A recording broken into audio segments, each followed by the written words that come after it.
Halo guys, Kabarnus, kembali lagi dengan Posinus, podcast siswa Nusa Putra.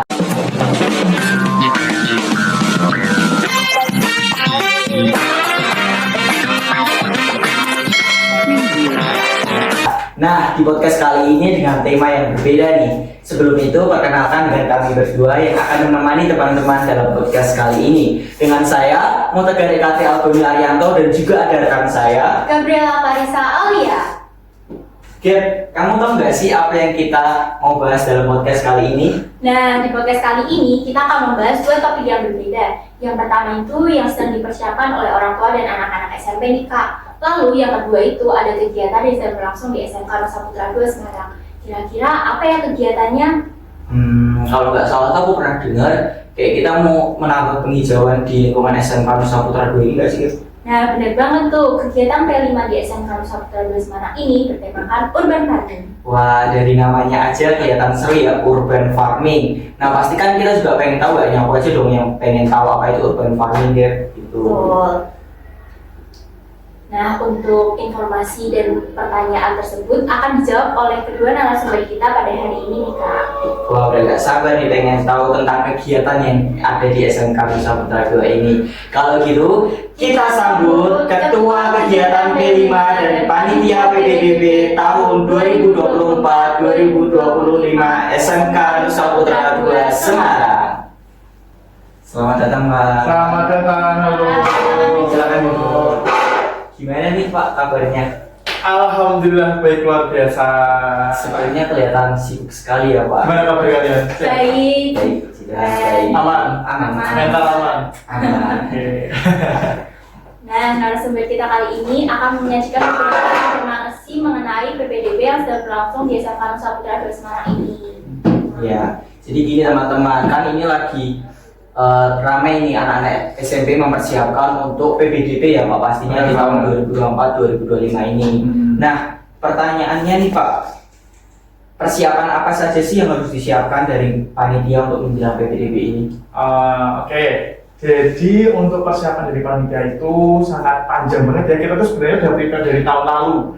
Jadi dari bulan Juli itu kami sudah mempersiapkan presentasi bagi surat di SMP-SMP, bukan hanya di Kota Semarang aja nih. Jadi tuh kita presentasinya ada di daerah Ambarawa, ada sampai ke daerah Kendal, ada juga sampai Demak dan sekitarnya. Karena kita itu di SMK Nusa Putra bukan hanya anak-anak Kota Semarang saja yang lulus sekolah di SMK Nusa Putra Semarang, tapi juga di lingkungan luar Kota Semarang juga bisa nih masuk SMK Nusa Putra, karena kita juga menyediakan MES dan juga menyediakan tempat penginapan untuk anak-anak yang mau sekolah di SMK Nusa Putra tapi dari luar kota. Terus nih presentasi yang sudah kita presentasi, kita juga mencatat anak-anak yang mau masuk ke SMK Nusa Putra, karena nanti 15 orang pertama biasanya akan mendapatkan diskon yang sangat besar dan istimewa sekali. Jadi bagi anak-anak yang mau berminat awal-awal tahun ajaran baru, itu nanti bakal dapat potongan yang besar dan bisa mendapatkan cashback yang menarik. Wah, seru sekali. Ayo teman-teman yang 15 pertama dapat diskon. Nah, itu pengen mau diskon awal-awal langsung daftar ke SMK Nusa Putra 2 Semarang. Apalagi fasilitasnya sudah terlengkapi. Nah, fasilitasnya nggak kalah sama SMK negeri. Kita juga memiliki fasilitas yang bisa dibandingkan jauh lebih baik dari mereka. Betul sekali teman-teman. Nah, berarti persiapannya sudah terbilang sangat matang ya? Sudah matang banget. Mungkin kalau bahasa buahnya itu udah ngelokok, udah mekrok, sudah matang sekali. Jadi kayak udah benar-benar dipersiapkan. Bahkan ini ya, ini kita mau ajaran baru, ini kita sudah prepare buat ajaran tahun 2025, tahun depannya lagi. Jadi kita benar-benar gempurannya sangat luar biasa. Untuk panitia-panitia PPDB-nya itu sangat istimewa sekali kita persiapannya. Jadi benar-benar SMK swasta ini tuh sangat bersaing di dunia luar sana. Jadi nggak cuma negeri aja yang buat pamflet, kita juga persiapan video TikTok supaya anak-anak itu tertarik sekolah di SMK Nusa Putra 2 Semarang kayak gitu. Betul sekali Pak. Nah, yang pastinya program jurusan ini nggak hanya satu ya Pak. Iya. Nah, apa saja sih program jurusan yang ada di SMK Nusa Putra 2 Semarang? Jadi di SMK Nusa Putra 2 Semarang itu ada 3 jurusan nih, 3 jurusan yang sangat istimewa menurut saya dan sangat langka nih di Kota Semarang. Jadi itu ada jurusan farmasi klinis dan komunitas, farmasi industri kosmetika, dan juga perhotelan. Jadi tiga-tiga ini istimewa, dan jurusan tiga ini kita sudah sangat terakreditasi A, yang dimana itu juga sudah bekerja sama dengan bidang industri yang menurut saya luar biasa, bahkan sampai bisa ke provinsi Jawa Tengah kayak gitu. Wah, keren sekali, udah sampai luar nih SMK. Sampai luar, bahkan kita tuh juga bekerja sama sama industri-industri di luar sana yang jarang untuk orang-orang umumnya bisa bekerja sama. Jadi kita mungkin kayak hotel-hotel bintang 5, hotel apa, kita juga bekerja sama untuk anak-anak kita masuk di sana. Kayak gitu sih. Betul sekali Pak. Nah, salah satu keunggulan dari jurusan yang ada di SMK Nusa Putra ini ya Pak. Nah, mau tanya juga nih Pak, apa saja sih yang dimiliki oleh SMK Nusa Putra ini, khususnya fasilitasnya mungkin? Oh, jadi di SMK Nusa Putra 2 Semarang itu tuh fasilitasnya mungkin menurut saya sudah sangat lengkap. Jadi misalnya kalau dari jurusan farmasi kita ada laboratorium resep, ada laboratorium kimia, ada laboratorium farmakognosi, terus kita juga ada laboratorium di bagian teknik kimianya, kita juga ada laboratorium hotel yang dimana anak-anak untuk bisa berkembang dan juga bisa melatih skill mereka supaya lebih baik lagi nanti di dunia kerja. Selain untuk laboratorium itu, kita juga punya fasilitas di kelas nih, kayak misalnya kita di ruang kelas kita nggak kayak pada umumnya duduknya mejanya itu sudah kayak anak kuliahan dulu yang kursinya sudah jadi satu sama meja. Terus kita juga ruangnya ber-AC, kita juga ada LCD, proyektor dan juga speaker untuk anak-anak melakukan media pembelajaran di sekolahan. Selain itu kita juga ada lapangan, kita juga ada kantin dan juga ada ruangan-ruangan di sana yang sangat mendukung untuk pembelajaran siswa di sekolahan. Dan satu yang spesial, kita memiliki yang namanya lab hotel yang bisa untuk praktik siswa secara realita kayak di hotel pada umumnya. Jadi benar-benar anak, oh dunia kerja seperti apa sih di sana, kita juga ada realitanya loh di sini kayak gitu sih. Betul sekali, dan sudah terlihat sangat terjamin ya fasilitasnya. Terjamin dan juga lengkap. Betul pastinya. sekali. Jadi kayak, oh swasta tuh gak kalah kerennya sama yang di negeri-negeri. Jadi kalian juga jangan, waduh swasta mesti mahal, wah swasta mesti ini, tapi juga dilihat dari akreditasi dan kualitasnya. Kayak Gitu pastinya sih. teman-teman.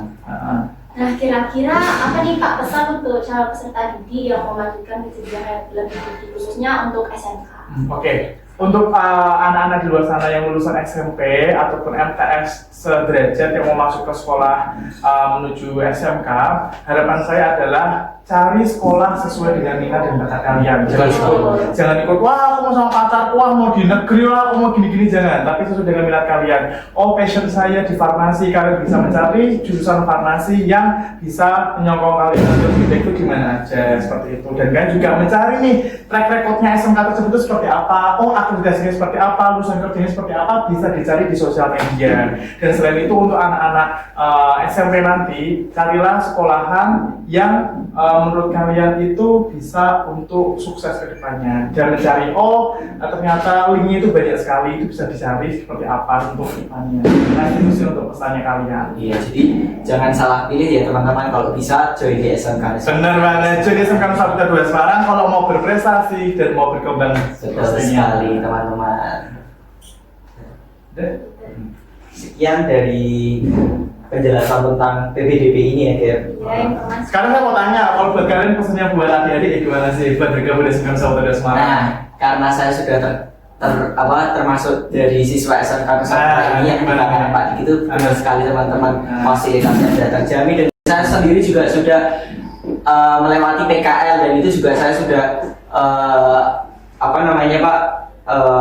mengetahui tentang dunia PKL karena sudah terjamin Secara realita ya, betul sekali, kalau kita jadi- sudah lulus apalagi yang tahun kemarin sudah terjamin pastinya. Benar banget. Jadi kalau di SMK Nusa Putra itu mau di apotek mana ya, farmasi ya misalnya, kita sudah bekerja sama apotek-apotek yang ada di Kota Semarang. Jadi nggak usah khawatir bakalan, wah nanti bakal habis lulus dari SMK mau kemana ya, pasti kita arahkan. Oke mau kuliah akan Pak Diki arahkan, nanti kuliah pengen gimana, oh mau dunia kerja apa, nanti akan saya share info lowongan kerjanya apa aja dibutuhkan. Oh mau berwirausaha, kami bantu bagaimana cara berwirausaha yang baik. Nanti bakal ada tips and tricks dari narasumber selanjutnya untuk bagaimana sih kewirausahaan yang baik seperti itu. Keren sekali teman-teman. Jangan lupa terus mantengin kami terus ya teman-teman. Cukup sekian. Siap, Pak. Oke, terima kasih, sukses buat kalian semua. Sehat selalu ya. Dadah. Selamat pagi. Selamat pagi Bu, selamat datang di Posino. Iya, terima kasih. Gimana nih Bu kabarnya di Gimana nih? Iya, gimana kabarnya? Alhamdulillah ini kabar baik, sehat selalu. Kalian juga baik juga kan? Sehat? Baik. Sudah PSAT, sudah bisa berbunga ya? Iya, sudah plong nih Bu Sudah artinya. plong ya, tinggal nanti nunggu hasilnya seperti apa. Betul sekali. Nah, teman-teman, ini adalah narasumber selanjutnya. Bu Penny akan sharing mengenai tentang urban farming yang ada di SMK Nusa Putra 2 ini ya Bu pastinya. Iya. Nah, langsung pertanyaan aja ya Bu. Oke. Untuk yang pertama ini Bu, bagaimana sih Bu langkah pertama untuk memulai atau melaksanakan urban farming yang ada di SMK Nusa Putra 2 ini? Ya, saya jelaskan dulu di awalnya ya. Sekarang kan memang mulai ngetren nih Iya. urban farming di sekolah. Betul. Yang awalnya urban farming sendiri itu tujuannya adalah untuk memanfaatkan lahan yang tidak terpakai atau lahan kosong, kemudian digunakan untuk kegiatan yang bermanfaat, terutama di situ untuk menjaga ketahanan pangan. Makanya digunakan atau diolah lahan tersebut untuk menanam berbagai macam tanaman ya, ada toga, kemudian banyak sayuran hidroponik ya. Ya memang kendala lahan itu merupakan permasalahan yang timbul di wilayah perkotaan, terutama SMK Nusa Putra 2 ini juga ada di tengah kota ya, sehingga lahan yang kita punyai memang sangat minimalis ya. Sehingga perlu kita gunakan untuk memanfaatkan lahan sempit tersebut. Nah, kalau ditanya ini langkah apa ini yang perlu disiapkan, tentunya kita harus cari dulu ini lahan yang kosong di wilayah sekolah kita yang mana.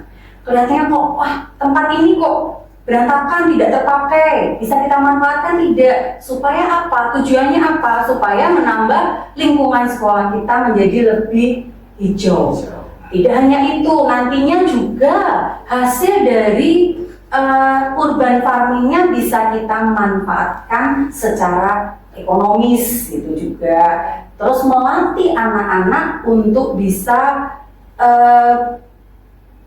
berwirausaha, berkarakter yang baik juga diawali dari urban farming. Begitu. Nah, selanjutnya dari kegiatan urban farming ini apa aja sih keuntungan dari urban farming yang diterapkan di lingkungan sekolah? Ya. Seperti yang saya jelaskan di awal, jadi keuntungannya apa? Yang pertama, otomatis kita bisa memanfaatkan lahan kosong yang ada. Kemudian menjadi lebih hijau. Ya, senang kan? Kita aja kalau lagi penat, pengen jalan mencari yang hijau-hijau. Nah, gak usah pergi jauh-jauh, kita melihat di sekitar lingkungan sekolah kita itu udah hijau itu. Kemudian satu, menambah wawasan kalian, menambah kreativitas kalian, bagaimana memanfaatkan lahan itu. Kemudian yang terakhir tadi, bisa menambah income kalau bisa mengelola dengan baik. Kita belum sampai ke titik itu ya, yang nanti di P5 nanti kita akan mencoba menerapkan untuk adik-adik kelas 10 ini nanti, P5 nanti menerapkan apa yang sudah didapat dari urban farming kemarin. Betul sekali, itu salah satu dari keuntungannya urban farming itu ya Bu. Betul. Iya, Iya. betul. Nah, ada nggak sih Bu faktor yang menjadi kesulitan saat menerapkan kegiatan urban farming di lingkungan sekolah? Jelas, banyak kesulitannya ya.